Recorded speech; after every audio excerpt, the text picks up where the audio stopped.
দেখুন কত বড় একটা গ্যাস বেলুন এবছর উড়িয়েছে উপরে, দেখতে পাচ্ছেন। আর কিন্তু দূর থেকে দারুণ দেখতে লাগছে।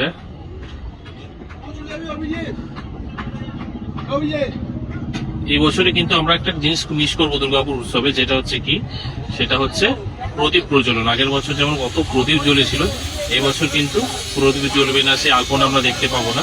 ওই জিনিসটা কিন্তু আমরা খুব মিস করবো। দেখুন আজকে কালকে দুর্গাপুর উৎসব, আজকে তার প্রস্তুতি একদম জমজমাট চলছে, প্লাস সঙ্গে অনেকেই ঘুরছে, দেখছে চারিদিকে। এদিকে তো স্টেজ প্রিপারেশনটা চলছে, জমজমাটভাবে স্টেজ প্রিপারেশন চলছে এদিকে। তার জন বড় গোল করে যে সেই আলপনাটা হয়েছিল, মনে আছে ঠিক সেই জায়গাটা আমি দাঁড়িয়ে আছি। আর তার ঠিক এই দিকটাতে করে স্টেজটা, মেন স্টেজটা হয়েছিল আগের বছর। আর এইখানটাতে সেই হসপিটালে যত রকম হসপিটাল ছিল দুর্গাপুর, সব হসপিটালের স্টল দেওয়া হয়েছিল, সেই জায়গাটা এবার স্টেজটা হচ্ছে। আর স্টেজের কাজটা ঠিক এইটার এটা দেখছেন, এটা স্যাডও বলে না এটা, তারপরে ওইদিকে স্টেজটা হচ্ছে, লাইটিং স্টেজটা। আর এটা রয়েছে এদিকে। এবছর কিন্তু এই ওপেন স্পেসটা ভালো পাওয়া যাবে, এখানেও ভিড় জমবে আর কি। সব থেকে ভালো ভালো আর্টিস্ট আছে না, ফসিলস আছে, ফসিলসের আসার দিনকে কিন্তু ভিড় সামলানো খুবই মুশকিল। বিশাল বড় একটা গ্যাস বেলুন, অনেক দূর থেকে কিন্তু দেখা যাচ্ছে।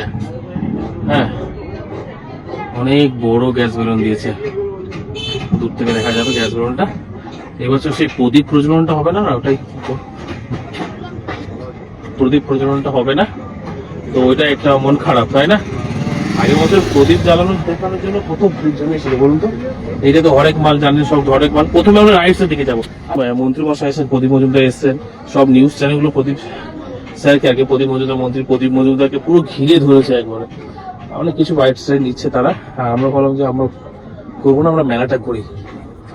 চারিদিকে এইসব স্টল গুলো সব বসবে, এখনো পর্যন্ত বসেনি। এইদিকে থেকে রাইডস গুলো স্টার্ট আছে, এই দিক থেকে রাইডস গুলো স্টার্ট করবো। হ্যাঁ চলুন। আর কারা কোথাও দেখছেন অবশ্যই কমেন্টস করুন, নিজের নিজের লাইভ লোকেশন গুলো অন্তত মেনশন করুন আপনারা। দুর্গাপুর উৎসব কোন দিনকে আসবেন, আর যারা যারা আর্টিস্ট আসছে তাদের তো অলরেডি আমি পোস্ট করেছি, যেগুলো পোস্ট করে, যেগুলো আমি নিজের হাতে বানিয়েছি সমস্ত এডিটিং করে করে। কারো মানে অনেক কারো কাছ থেকে মানে কপি না, আমি নিজের হাতে বানাই, বানিয়ে বানিয়ে পোস্ট করি।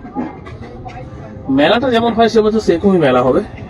এবার কি কি রাইডস বসেছে, নাগরদোলা কি কি বসেছে সেগুলো দেখি, অলরেডি দেখিয়েছি। প্লাস দেখুন কতগুলো হয়েছে।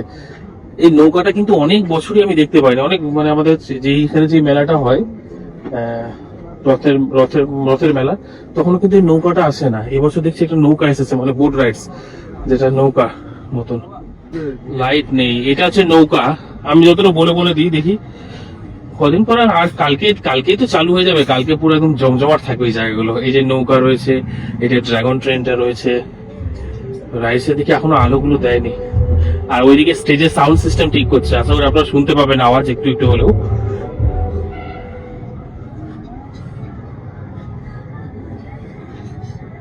দেখুন পরপর রাইডস গুলো বসে, অক্টোপাস রয়েছে। আর সব থেকে এই বছরের মেলাতে যেটা এসেছিল, যে রথের মেলাতে, সুনামি ঝুলা। দুর্গাপুরের কোথায়? দুর্গাপুরের এটা চিত্রালয় মেলা মাঠ, রাজীব গান্ধী ময়দান, যেখানে সেই রথযাত্রা মেলাটা হয়। রথের সময় জগন্নাথ দেব যখন তার মাসির বাড়ি আসে, মাসির বাড়ি না, হ্যাঁ মাসির বাড়ি আসে, তখন যে মেলাটা হয় না চিত্রালয় মেলা মাঠে, সেই মেলা মাঠে হচ্ছে দুর্গাপুর উৎসব। আগের বছর শুরু হয়েছে, এটা দ্বিতীয়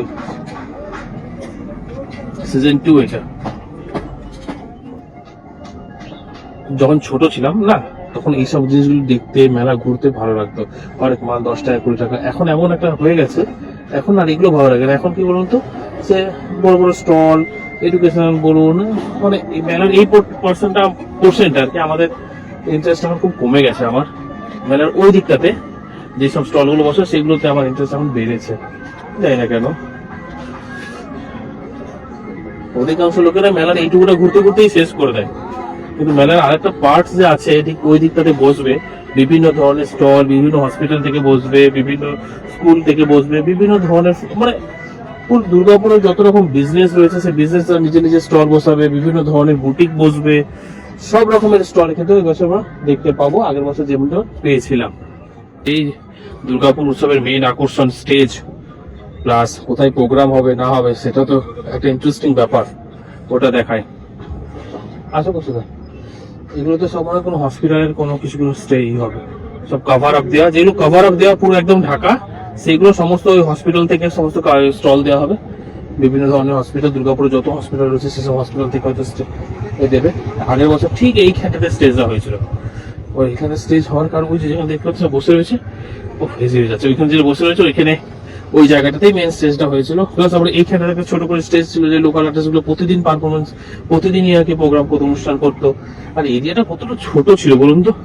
তো আগের বারে প্রচুর প্রচুর ভিড় হতো, ভিড় হয়েছিল। তো এবছর আর ভিড়টাকে সামালতে আপনি এখানে দাঁড়িয়ে দাঁড়িয়েও কিন্তু প্রোগ্রাম দেখতে পারবেন, অত দূরেও যদি প্রোগ্রাম হয় দেখতে পাবেন আপনি। নিশ্চয়ই এখানে স্ক্রিন দেওয়া হবে, সব দিকে স্ক্রিন থাকবে, স্ক্রিনে দাঁড়িয়ে দাঁড়িয়ে দেখতে পারবেন, অন্তত অনুষ্ঠানটা দেখতে পাবেন। আগের বারের মতন আর ঢোকার জায়গা পাওয়া যাচ্ছিল না, সেটা হবে না, কারণ এবছর স্টেজটা অনেকটা পেছনে করেছে। মানে দুর্গাপুর সব ঘুরে বেড়াচ্ছে, ওদিক থেকে একদম সব লোক ওখানে জড়ো হয়ে যাচ্ছে। বিশিষ্ট ব্যক্তি এলে সবাই ঝাঁপিয়ে পড়ে না, সেরকম একটা ব্যাপার। আর এখানে সমস্ত মিটিং টিটিং গুলো হয়, কোথায় কি সমস্ত জনে জনে ভাগ আছে। তো আকাশ আর ওকে লিখেছে স্টেজের এবছরের যে ছাউনিটা সেটা কিন্তু অনেকটা দিয়েছে, মানে শিশির পড়বে না আপনাদের, বিশেষ অতিথিরা যারা আসবে তাদের গায়ে একটু ঠান্ডা পড়বে না। দেখি এবছর নেটওয়ার্ক কেমন থাকে তার উপরে ডিপেন্ড করে আমার লাইভ চলবে। এদিকে ফ্রি চেয়ারও থাকবে, সব সব এটা তো ওপেন, ফ্রি ওপেন, সবার জন্যই ফ্রি, মানে সবাই আসবেন, কোনো ইয়ে নাই।